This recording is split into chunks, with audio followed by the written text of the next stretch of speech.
bought me water. It's so nice. Okay, so bill's $50, so let's add 20% tip. 20% on top of the 50. Yeah, that's normal. That's not normal. In Germany, we give 2 euros and they say Dankeschön. Before coming to the US, most European fans expected a cold, dangerous, and uninviting country because that's exactly what the media taught them to believe. But as millions of tourists flood the streets for the World Cup, they are discovering a side of America that completely shatters that narrative. Welcome back to American Dream Angle. Today, we look at the shocking moments international fans experienced unexpected American kindness, unbelievable customer service, and daily life luxuries that left them completely speechless. Let's see what the media didn't want them to know. What do you think was the biggest truth the media kept hidden? Let's discuss it in the comments. And don't forget to subscribe. I fall in love with this country, and this was so emotional. I even cried in the stadium. Americans are not rude, Germans are not rude if we are together. Okay, I'm filming you right now, but you can give me permission not to do this. I want to tell you why. You're gonna make me cry. Already this morning, this early, I have noticed you use your example of what it's like to be kind and happy in the morning. That's what you're making me too. Why are you so happy? We've got great passengers, I've got a great job, and it's easier to laugh and smile than it is to cry. Until this very moment. American hospitality is on another level to the UK. In the UK, when you want to get served by someone in a shop or a restaurant, it feels like that they don't really want to be there, they don't really want to help you. In the US, it's almost unrealistic how much these people want to help you, and this has happened everywhere I've been. In a gun shop yesterday, I was so intrigued by guns, I wanted to shoot them.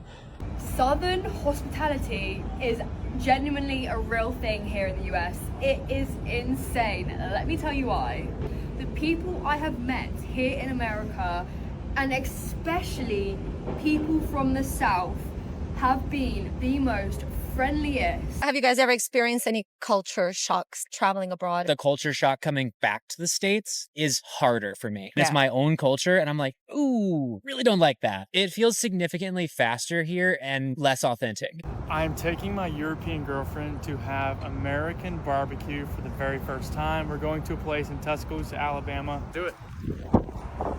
The craziest thing ever has just happened to me. If you was in my live stream, you would have seen. Let me explain. But this is why America has the best people on earth. So I was in Texas, right? I went for a walk. I got lost, right? About 2 miles deep. Live here forever. American hospitality is like no other on the planet, mate. So another observation from being in the A is that Southern hospitality is real. It's not just a myth, it's a real thing, and I've experienced it firsthand. You could be walking down the street and someone will be like, "Good morning, sir. How are you, sir?" It's like, wow, that person actually acknowledged me and spoke to me. Like the customer service, when you go into a restaurant, a bar, anything, a shop, "How are you doing today, sir? How can I help you, sir?"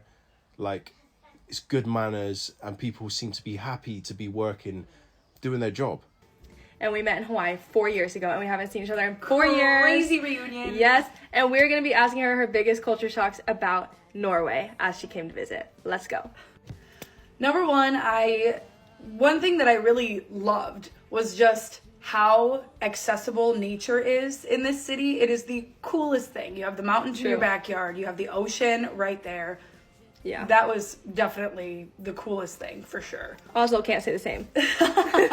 I've noticed that one of the most common complaints that Americans have when they're traveling outside of the US is that customer service is not like in the US. For example, I live in France, and in France, the customer is not always right. For example, when you're in a restaurant and you speak to the waiter, you are in the waiter's domain. You are in their house, and you need to speak to them with respect. Okay, America, the customer service here is on another level. You're putting the UK to shame. And I'm not talking about like restaurants, bars, or jobs where they're obviously doing excellent customer service because they need the tips. I'm talking about just regular salaried customer service jobs. I just got reminded of this as I walked into Publix. So the first time my mum and dad came to visit a few months ago, Dad and I were chatting and I stepped into a Target, as I always do. And I just said, "Hi." And my dad was like, "What?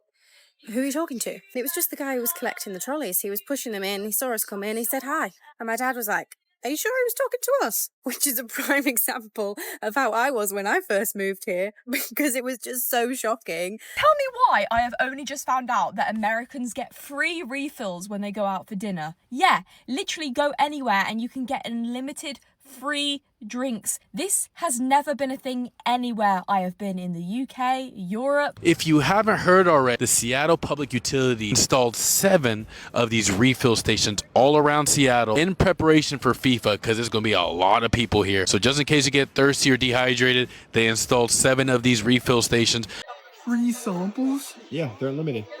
How many stations do they have? They're all over the store.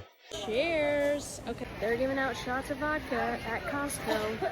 Shots of vodka. It's beautiful. It's £21.58 a litre. That is amazing. About 30 quid in the shop. 1, 2, 1, I just can't believe that She's American. we would never have alcohol in Costco. Well, not samples. A lemonade, all right. And then can I also have barbecue sauce? Or do you have like the buffalo sauce? No Chick-fil-A sauce? No Chick-fil-A sauce. So you want a barbecue sauce? Hi, what would you like to order? Can I get an iced caramel? What? An iced caramel. What would you like to order? Hey. Hey, you got change for 100? Yeah, if you buy something though. That's just 35 cents. You said buy something, damn. I saw the end of the world in the US and it's called Buc-ee's. They say it's a gas station, but that's a lie. A gas station has a sad sandwich and a coffee machine that never works. This place has 120 pumps. 120. Why? Are you refueling the US Air Force? Are you preparing for an alien invasion? That's terrifying. We are at Buc-ee's for the first time ever. Neither of us have ever been to Buc-ee's, but we've heard a ton about it. A lot. Everyone was commenting it, and from friends and other people we heard about it, and we'll check it out right now. Oh wow! Slush for 99 cents. Small, 99 cents. Large, $1.39. Guys, I am in this massive, big American gas station. And look at this. They got a damn Costa coffee in here. What the hell? Am I in Tesco Express? So out in the middle of the desert, there used to be a sign saying this is the world's largest gasoline station. Look at all of the pumps. So I took the British here to Harris Teeter, and he's surprised at something. I think we've shocked the Goonie Dad. Say it again. I don't think they heard you. There's a pub in the supermarket. 1.26 kilos. I mean, look at this. Look at the size of it, huh? You can beat someone up with this piece of meat. Oh my god, can you make a picture of me? Why? Wait, because of what? That's the happiest day of my life. Let's go.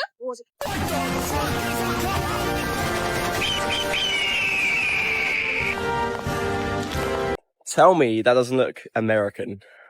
To an English person, that is so cool. Bro, neighborhoods in America are absolutely insane. Bro, look at the houses here where I'm at.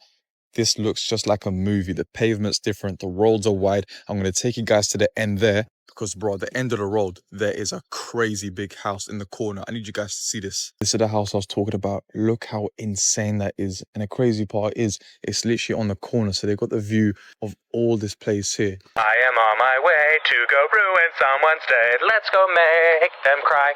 Please! Sorry, Chucky, would you please? Chucky, would you please go? Please move to the sidewalk. Cars coming in and you gotta get swift. This is not what's happening in America, but then you go there and it is the chillest place in the world. Everybody's super friendly, and that doesn't penetrate the European media. There's so many people missing out on actually experience America and the culture for what actually is. People really don't think that we are proud to live in our country, and that's just because the media is loud. That we're vulgar and dark and mean, and that's what the world, I think, thinks about us, but we're not. That we're all like Southern, like Texas. Like I feel like people like think of Texas when they think of America. America's like a lot more diverse than like you kind of see from the outside. I'm not leaving America because my ancestors built this land. You think your ancestors wanted to be here? You think that if they didn't have the chance to leave that they would? That if their life wasn't threatened, if their children weren't threatened, that they would have gotten up and go?